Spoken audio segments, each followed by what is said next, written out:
Will patients be kept safe during a junior doctor strike in England? The answer to this is absolutely yes.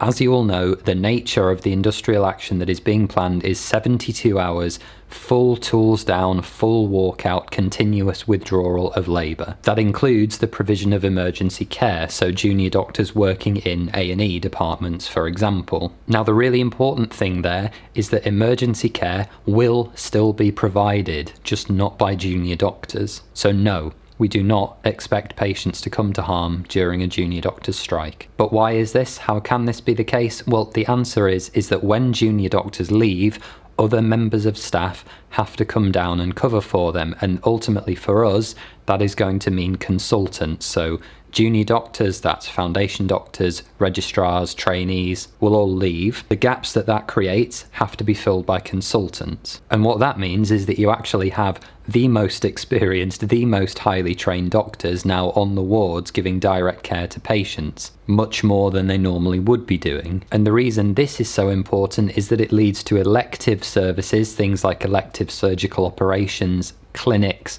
investigations.